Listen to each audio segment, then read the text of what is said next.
So 2021 just started, and here's some upsetting things that's already happened so far. Donald Trump threatened the Secretary of State of Georgia to fine votes so that he could overturn the election. During a time where Americans need the most relief, Americans only get $600. One of the most influential people in hip-hop is going through a major scandal right now. Republicans demonstrated and incited violence at the Capitol so that they could disrupt the certification of the Electoral College. And while all of this is happening right now, white people still find a way to exploit Asian culture. What you see right here is a real-life portrayal of American neocolonialism and cultural appropriation depicted in the form of attempted gentrification of the traditional game Mahjong. These three white women created an online store where they sell their own take on what they call Mahjong. They erase all the significant, meaningful designs from the tiles and replace them with what they call a respectful refresh to the symbols and characters of the game. I can be angry at this, but to be honest, it's just exhausting. Let's be real, this is not the first time that white people stole from another culture. Watch this 4-second slideshow that I compiled so that you can see the horrors that were done in the last decade. Yeah, I don't need to use words to tell you how bad those last 4 seconds look. Now I know that there will be some people out there that will say things like, well, they were just trying to make Mahjong look good and be creative, let them have some fun. Or, they really enjoy the game. I mean, they still call it Mahjong, so technically they're still paying respect to the culture. To those people, I just have to say that traditional Mahjong designs are beautiful in itself. And the name of the website isn't the issue, it's the erasure and the sanitization of the game's long-time history. But you might be asking, why am I telling you about this? It's because there's been many things about ethnic foods that's been exploited, whitewashed, and dismissed for their cultural background and heritage, one of those ethnic foods being Kare Kare. So today's episode is about exactly that. Let's pay homage to the food that we're about to receive today, and let's take a look at the struggle story of Kare Kare. It's crucial to understand the history of the indigenous Filipinx and how our ancestors' foods, cultures, and traditions were disposed of. They were shattered and abandoned as a direct result of colonization, oppression, and marginalization.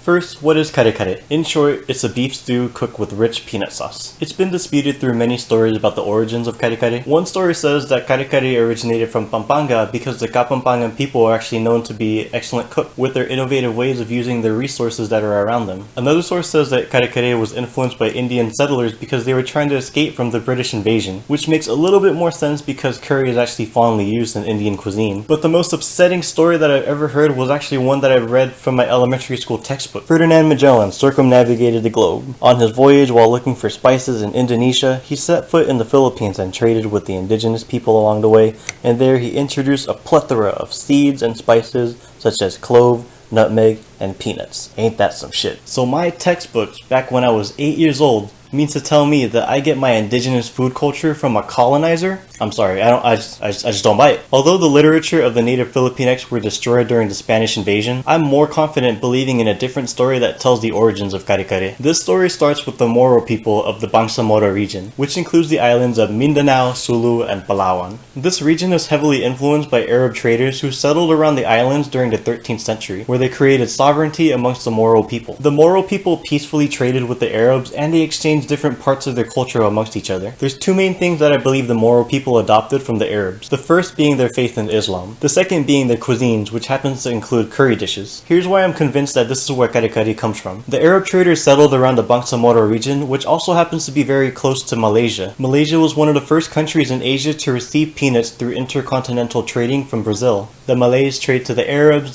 trade to the Moros spread it out through the rest of the Philippines, and the rest is history. To this day, the Moro people still exist, and they still practice Islam in those regions. Also, in the neighboring countries of the Bangsamoro region, you'll find very similar dishes that are closely related to Kare Kare. In Indonesia and Thailand, you'll find satay peanut sauce. In Malaysia, Singapore, and Indonesia, you'll find gado-gado. And in China, you'll find fa song wu. These are things that they won't tell you or won't teach you in American social studies textbooks. And that's why it's important to preserve these stories and protect the identity of the Filipinx culture. Otherwise, colonizers like these will take over the dish, sprinkle their little touch of respectful refresh, and slap some label on it and call it peanut curry casserole or something like that. Sell them by the bowl at an inflated price of $25 at Whole Foods. Alright, enough rambling, let's go make it now.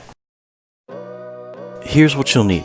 Onion, garlic, bok choy, eggplant, long bean, tomato, beef neck bone, oxtail, rice flour, annatto seed, unsalted and unsweetened peanut butter, and your choice of shrimp paste, or as Filipinos call it, bagoong. As an Ilocano, I grew up eating this brand. And it was only recently that I tried Barrio Fiesta Spicy Bagoong that changed up the game for me.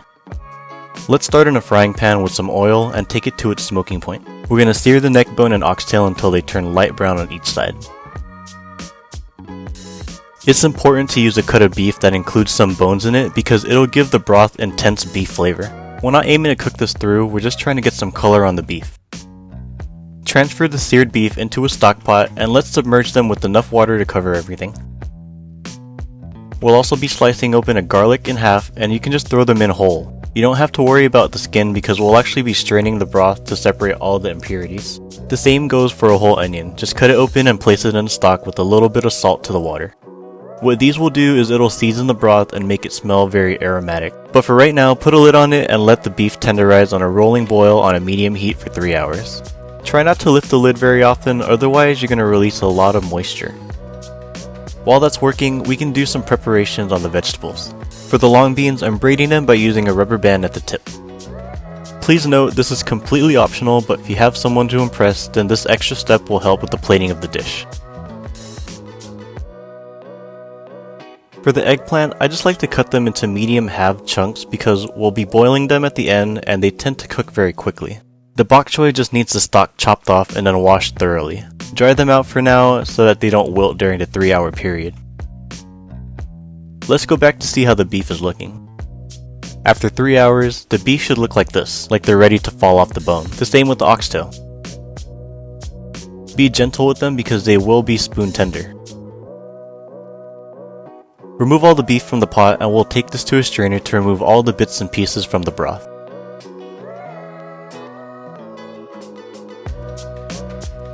This next part is optional, but what I'm doing here is covering the broth to be put in the fridge to let it cool down.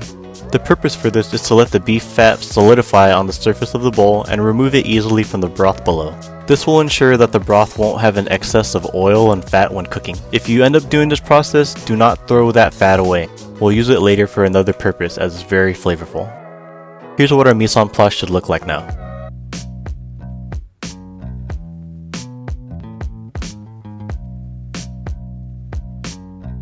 Let's go back to the stock pot and work on the final step. Heat up some annatto oil and give the vegetables a quick stir fry.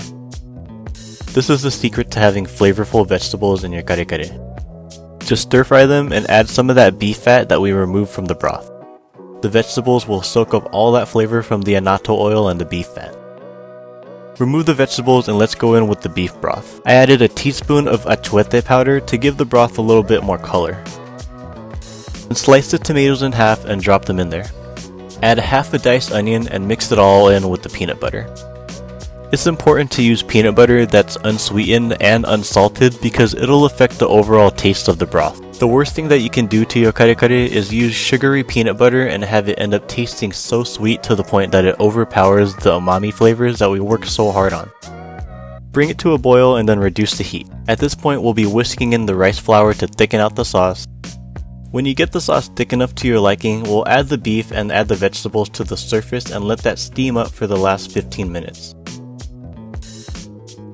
When you lift the lid, everything should be fully flavored and completely tender. Okay, I want to show you what 3 hours of boiling does to the beef neck bones and the oxtail.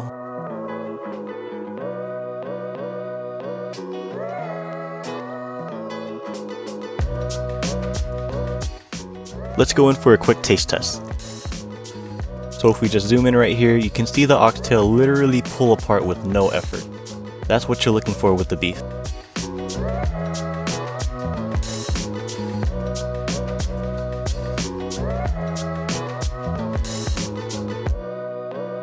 Let's see the beef neck bone. Perfection. That's the dish, everyone. I hope you enjoyed this video. Please like and subscribe for more. Let me know what you think of this recipe. Comment below what you'd like to see me cook next. And as always, stay hungry, fam.